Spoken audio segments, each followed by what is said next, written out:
We remain steadfast in our commitment in delivering local news that matters. Stories that inspire. Enriching the lives of Filipinos in the Philippines and across the globe. This is your GMA Regional TV. Buong puso para sa Pilipino.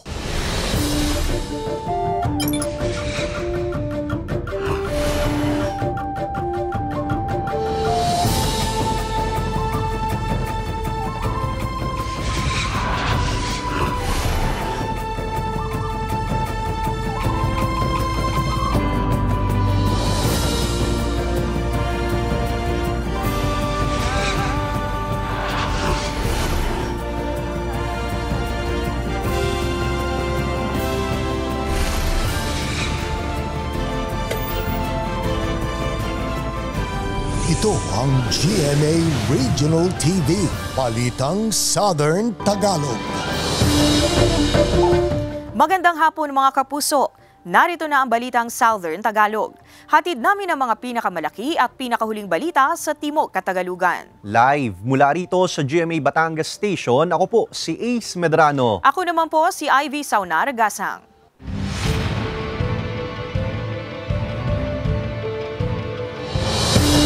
Dumating na sa Batangas City Treasurer's Office ang mga election paraphernalia na gagamitin sa barangay at sangguniang kabataan elections sa October 30. Muli namang ipinaalala ng COMELEC ang mga panuntunan sa pangangampanya bago ang simula ng campaign period bukas, October 19. Para sa detalye, makakasama natin live si Paul Hernandez. Paul?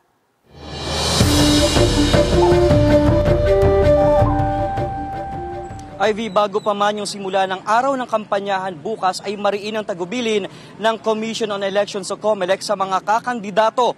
Mag-iikot-ikot at magmomonitor din daw sila bukas. Pasado alas 5 ng madaling araw kanina, ibinagsak sa Batangas City Treasurer's Office ang accountable forms na kakailanganin para sa barangay and SK elections sa October 30. Ang opisina ang mag-iingat ng mga ito kasama na ang mga official ballot na i-deliver din sa kanila. So ito pong para sa barangay, 38 boxes po siya na ballots. Ang para sa SK po ay 13.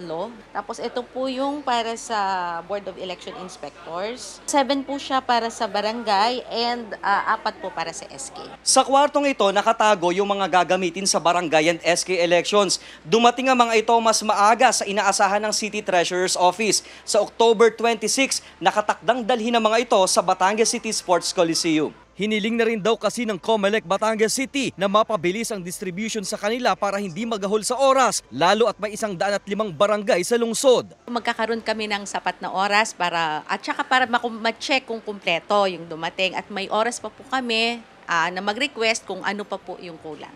Nag-inventaryo sila sa province. We follow through. We waited for it. Natapos ng 6:30 in the morning. And everything is delivered and accounted for. Dahil bukas na ang simula ng campaign period, mas mariin ang bilin ng COMELEC na sumunod sa panuntunan ng tama at patas na pangangampanya. Ipinagbabawal ang pamimigay ng t-shirt, ballpen at iba pang souvenirs sa kampanyahan. Ikakasarin nila ang Operation Baklas na magtatanggal sa mga campaign material na wala sa common poster area. Definitely yes. We will go around and look for things na ganyang violation. And we will notify the candidate, kanya ba yan, siya ba nagkabit, ano nangyari, Pinahihintulutan din daw ang pagdalaw sa mga patay ng mga kandidato para sa pakikiramay. Samantala, nilalakad din ng City COMELEC Office sa DepEd ang pagsasagawa ng early voting sa mga vulnerable sector gaya ng senior citizen, PWD at mga buntis. Samantala, Ivy, sa pinakahuling datos na ibinahagi sa atin ng COMELEC Batangas City ay may 7 na silang inisyuhan ng show cause order at sa buong probinsya ay umaabot na yan sa 170. Ivy. Maraming salamat, Paul Hernandez. Aarangkada na bukas ang campaign period para sa barangay and SK elections 2023. Kaya naman naglabas ang COMELEC na mga dapat at hindi dapat gawin sa 10 araw na inilaan para dito. Mag-post o maglagay lamang ng mga campaign material sa mga designated common poster area o private property na may pahintulot ng may-ari.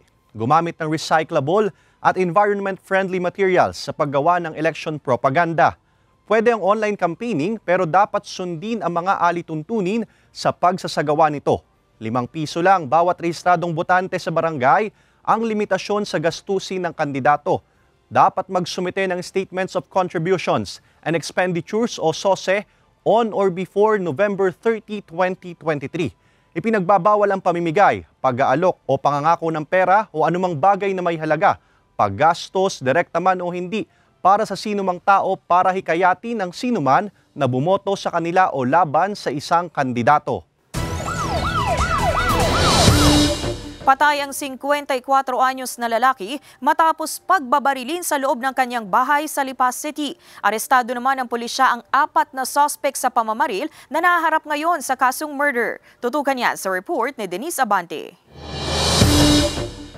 Patay ang 54 anyos na lalaking si Ronaldo Valdez matapos pagbabarilin sa loob ng kanyang bahay sa Purok 2, Banay-Banay, Lipa City. Sa investigasyon ng pulisya, nakarinig umano ng putok ng baril ang ilang kapitbahay ng biktima kaya kaagad silang humingi ng tulong sa barangay. Pagdating ng mga rumespondeng otoridad sa lugar, tumambad sa kanila ang dugoang katawan ng biktima.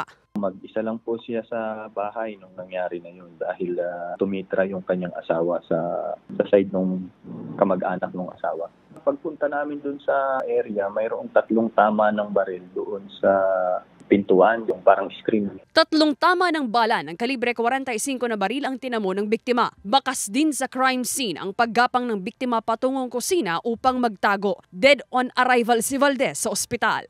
Dating alitan ang isa sa mga tinitinang motibo sa pamamaril. Yung isa sa mga suspect ay voluntary po na sumuko dahil siya po ay nakokonsensya sa kanyang nagawa. Inamin niya na may personal na galit siya na biktima. Siya rin yung gunman? Hindi po, mayroon po siya mga kasama. 4 po. Sa isinagawang follow-up operation ng pulisya na aresto ang 3 pang kasama ng sumukong suspect. Nahaharap sila ngayon sa kasong murder.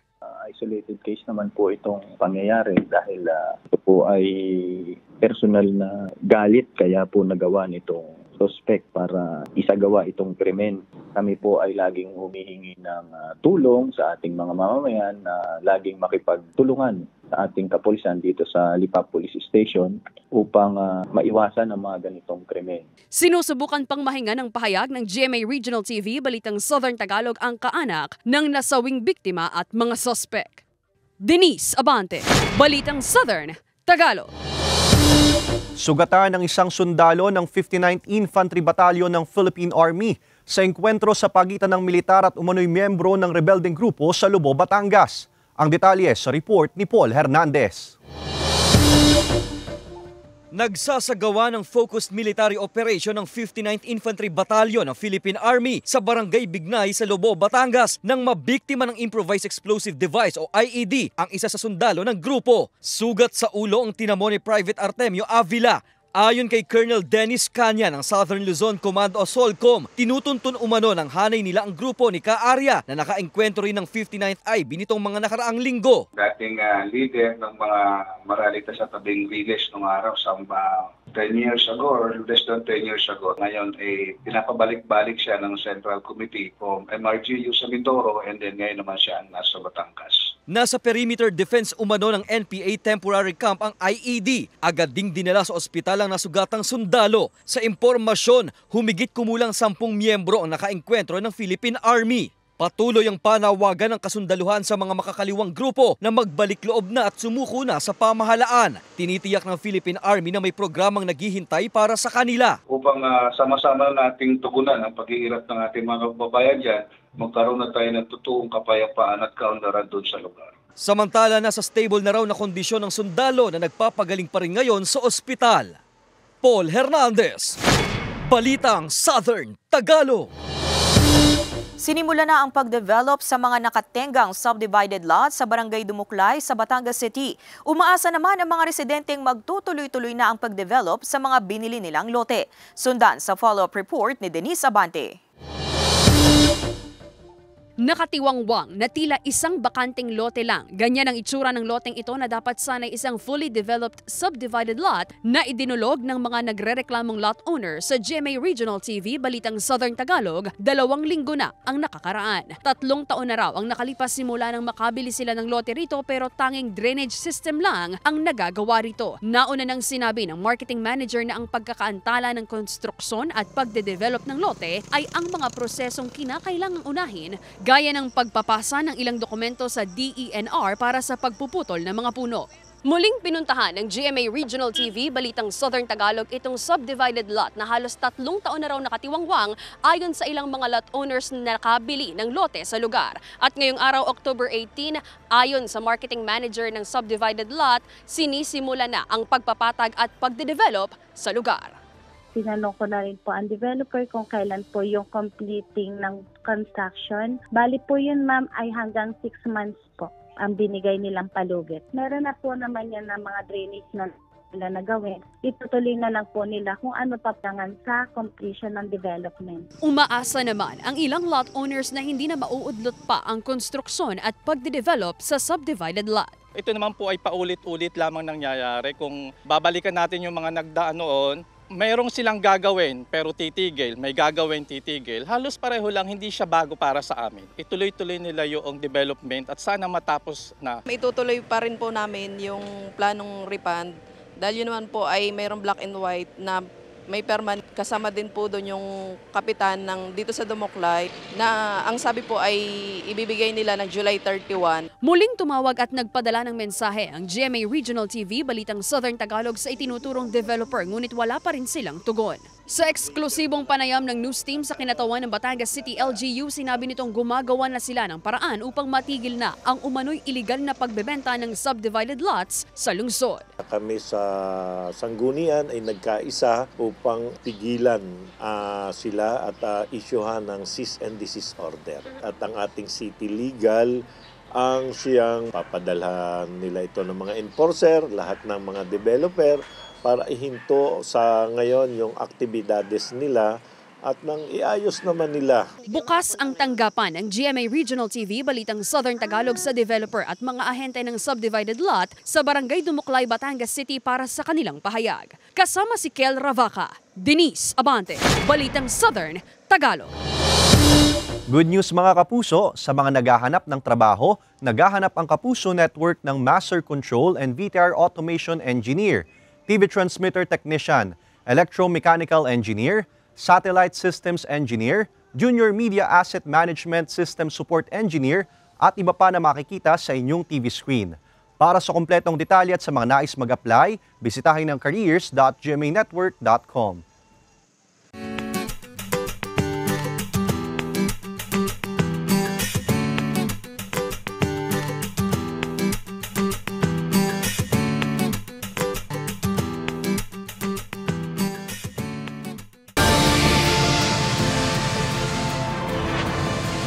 Ito ang GMA Regional TV, Balitang Southern Tagalog.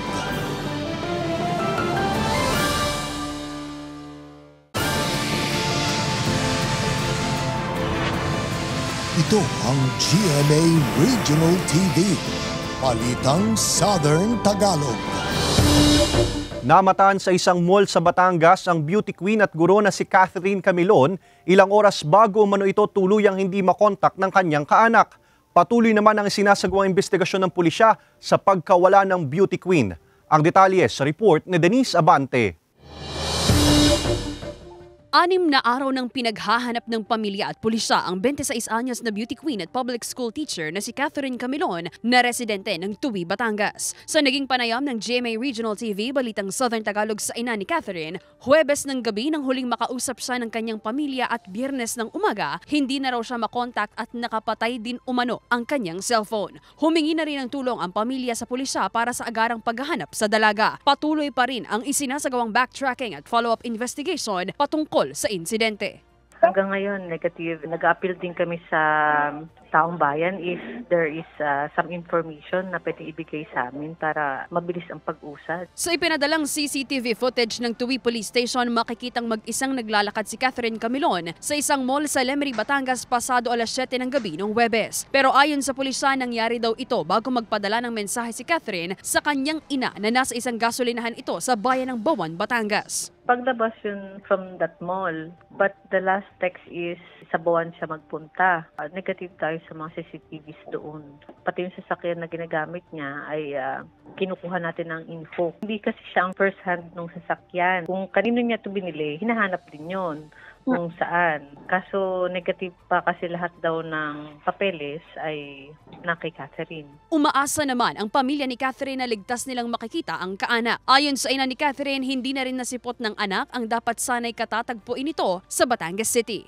Doon sa Balisong Channel sabi, parang matagal na ho daw yata silang walang kontak. Hindi ko maalaala kung ano yung pangalan niyang sinambit na yun talaga, ma'am. May tinuran ho siya sa aking pangalan na talaga ho yung sinabi niyang pangalan, hindi ko ho alam. Malaman ho lang namin na maayos siya, ayun ho'y kasayahan na namin. Ayon naman sa pamunuan ng Balisong Channel, matagal nang natapos ang kanilang kontrata kay Catherine at hindi ito pumunta at wala silang record na nagtungo ito sa kanilang opisina noong October 12, 2023. Matagal na rin po kami nagkaroon ng transaction sa kanya, last 2021 pa. After December 2021, wala na po kaming naging transaction na pupunta siya dito sa station. Wala po kasing Catherine Camilon na nagpunta po dito noong Thursday, that's October 12. Kasi every time naman na pupunta siya dito, kaming dalawa yung nagkakatransaction. Wala siyang message, walang call, walang kahit na ano. Samantala, tiniyak naman ng Batangas Police Provincial Office na tinututukan nila ang kaso ng nawawalang beauty queen at patuloy na makikipag-ugnayan sa pamilya nito. Denise Abante, Balitang Southern Tagalog. Patay ang umano'y lasing na rider ng motorsiklo matapos sumalpok sa sinusundang pickup truck sa Sariaya, Quezon. Tutukan yan sa report ni Paul Hernandez. Disgrasya ang sinapit ng 24 anyos na rider na si Limuel nang tangkaing mag-overtake sa nasa unahang pickup truck sa Lutukan 1, Sariaya, Quezon. Sa tindi ng tinamong pinsala sa ulo, patay na siyang isinugod sa ospital. Ayon sa pulisya, tumama sa pinto ng pickup ang rider. Papaliko raw noon ang truck na siya namang dating ng motorsiklo. Ito pong ating biktima ay wala pong helmet at wala rin may presenta na dokumento ng kanyang motorcycle. Lumalabas pa sa investigasyon na nakainom ang nasawing biktima. Pauwi na raw sana siya sa bahay bago nangyari ang aksidente. Hinihingan pa ng panig ng GMA Regional TV Balitang Southern Tagalog ang pamilya ng nasawi. Pero batay sa pahayag ng kaanak sa pulisya ay nagkasundo na sila ng driver ng pick-up. Nagkaayos po ang ating victim, yung family ng victim at yung naka-aksidente.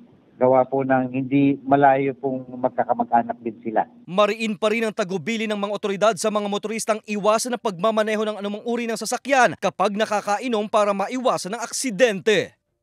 Paul Hernandez, Balitang Southern Tagalog. Naranasan sa Batangas ang kalat-kalat na pag-ulan ngayong araw, October 18. Samantala, posible ring ulanin anumang oras ang pagsisimula ng campaign period bukas ayon sa Pag-asa. Nagbabalik sa report si Paul Hernandez. Minsang mainit, makulimlim hanggang sa biglaang buhos ng ulan ang panahong nararanasan sa Batangas City. Kaya si Alma ng Barangay Balete sa terrace na nagsasampay, nagpapasigurong hindi mababasa ng ulan ang mga nilabhang mga damit. Inaano na po dun sa para sigurado kapag umulan. Wala, nakasigurado na yung damit sa taas. Dahil na rin sa paiba-ibang klima, nakararanas na ng sipon at ubo si Alma. Bilang pag-iingat, naglalagay na siya ng damit sa likod para hindi matuyuan ng pawis. Nakaranas. Natutuyuan ng pawis. Siguro siya pa lang siguro. Sabi ng Pag-asa, localized thunderstorms ang nararanasan sa lalawigan at ibang bahagi ng Calabarzon. Northeasterly wind flow ang binabantayang weather system sa ngayon. Isolated rain shower, so panandalian lang siya, sir. Hindi siya magtatagal hanggang hapon or gabi. Walang namamataang bagyo ang State Weather Bureau sa mga susunod na 5 araw. Pero may tsansa pa rin daw ang pag-ulan anumang oras sa pagsisimula ng campaign period bukas. Ipinapayo ang pagdadala ng pananggalang sa ulan kung lalabas ng bahay. Kung may mga pag-ulan man po, mga passing rains lang. Mga panandalian lang. Any time of the day, sir. May 1 hanggang 2 bagyo ang inaasahang papasok sa Philippine Area of Responsibility ang Pag-asa. kasama si Buhay Adante Jr., Paul Hernandez. Balitang Southern Tagalog. Mga kapuso, bukas, araw ng Huwebes, October 19, mawawala ng supply ng kuryente ang ilang barangay sa lungsod ng Lipa at bayan ng San Jose, Batangas sa pagitan ng alas 8:30 ng umaga hanggang alas 5 ng hapon. Bunsod ng massive replacement ng mga insulator at pagpapalit ng mga nabubulok na mga cross-arm, kalinsabay ang pagtatayo ng mga intermediate pole. Samantala, bukas din, 3 oras na mawawala ng supply ng kuryente ang barangay Tumaway sa bayan ng Talisay, Batangas. Simula alas 9 ng umaga hanggang alas 12 ng tanghali, bunsod ng row clearing ng mga linya.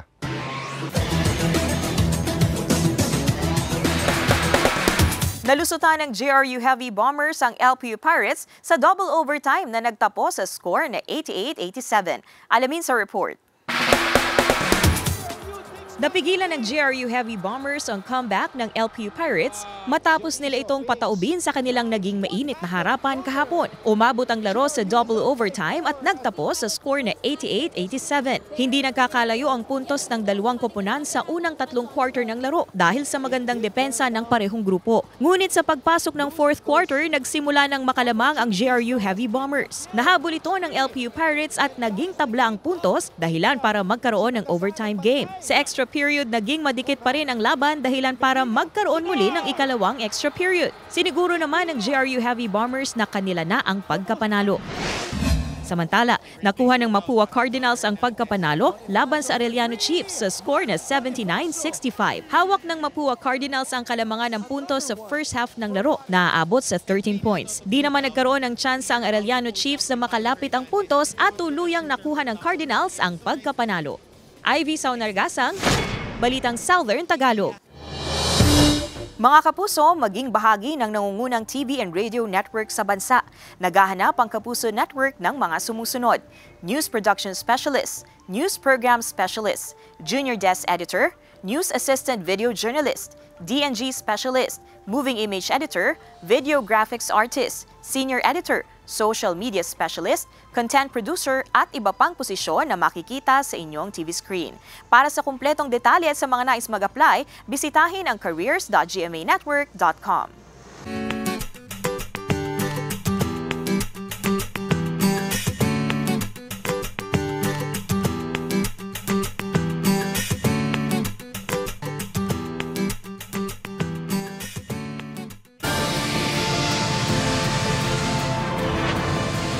Ito ang GMA Regional TV, Balitang Southern Tagalog.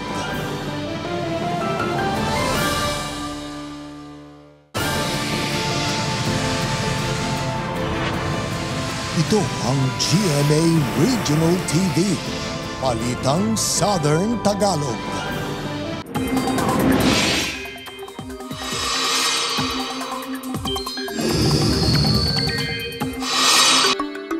Mga kapuso, anumang araw mula ngayon ay pwede nang ideklara ang pagsisimula ng amihan season ayon sa Pag-asa.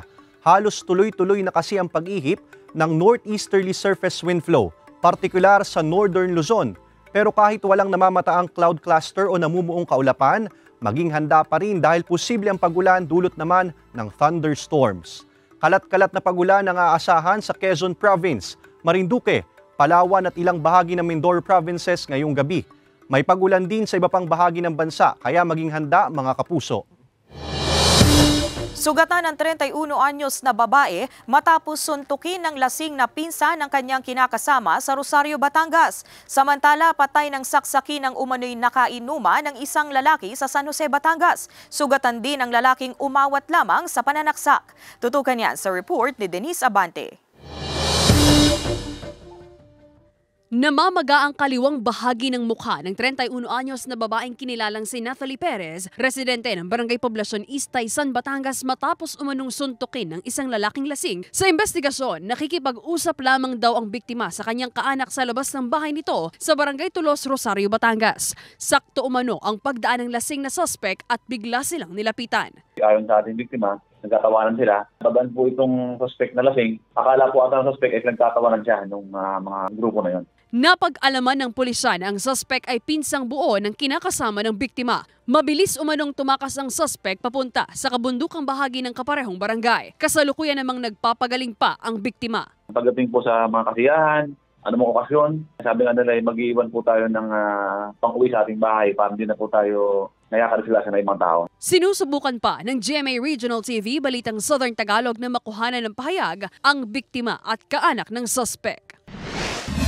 Samantala sa San Jose, Batangas, nasawi ang 26 anyos na lalaking si Edwin Macalintal matapos magtamo ng 2 saksak sa tagiliran. Ang suspect, kabarangay din ng biktima na nakasama niya sa inuman sa isang resort sa Lemery, Batangas, Sabado ng gabi. Bago ang insidente, nagkaroon daw ng pagtatalo ang biktima at ang suspect. Hindi na idinitalya ng pulisya ang ugat ng alitan. Nang makabalik ang dalawa sa bayan ng San Jose, uminom pa raw ang biktima malapit sa kanilang bahay. Dito raw siya nakita ng suspect at pinagsasaksak. Nadamay naman sa pananaksak ang isa pang lalaking nagtangkang umawat sa suspect. Nadala siya sa ospital pero nakalabas na rin sa paggamutan at patuloy na nagpapagaling sa tinamong sugat. Mabilis namang nakatakas ang suspect patungo umano sa hindi malamang direksyon, dala ang ginamit na patalim. Patuloy pang pinaghahanap ang suspect. Pag nakakainom na ang mga tao at alam naman na medyo iba yung ating reception sa alak, magpahinga na lang at umuwi na lang sa kanya-kanyang bahay. Sinusubukan pang mahinga ng pahayag ng GMA Regional TV Balitang Southern Tagalog ang kaanak ng nasawing biktima. Denise Abante, Balitang Southern Tagalog.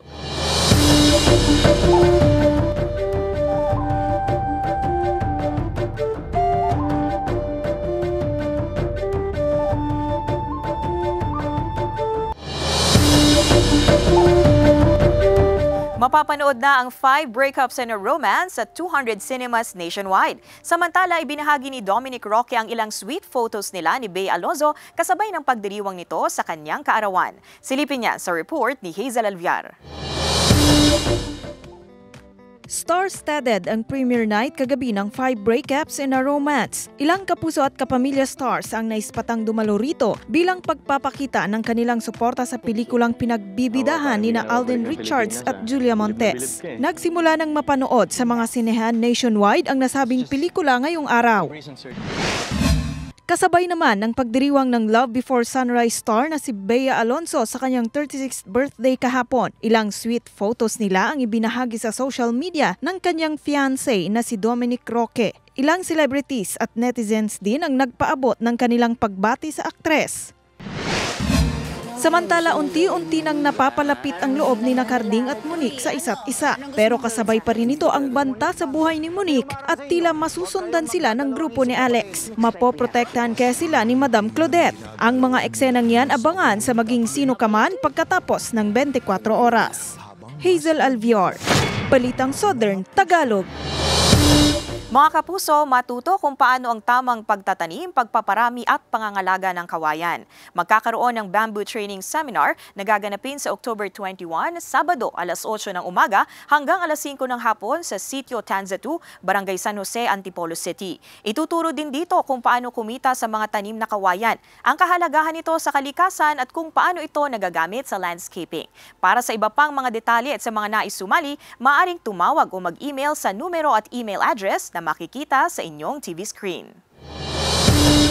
Samantala, mapapanood niyo po ang episode na ito at iba pa ang pinakahuling lokal na balita sa official website ng GMA Regional TV, www.gmaregionaltv.com. Pwede rin kayong bumisita sa aming official YouTube channel, GMA Regional TV, at i-click ang subscribe button para sa pinakamaiinit na balita mula sa rehiyon. Dahil sa GMA Regional TV, local news matters. Mga kapuso, 68 days na lang, Pasko na. At yan ang mga pinakamalaki at pinakahuling balita sa Timog Katagalugan. Maraming salamat sa pagsama sa amin, pati na mga kapuso sa ibang bansa na tumutok sa mga balita sa rehiyon. Kami ang GMA Regional TV, Balitang Southern Tagalog. Buong puwersa para sa mas malaking misyon at mas malawak na paglilingkod sa bayan.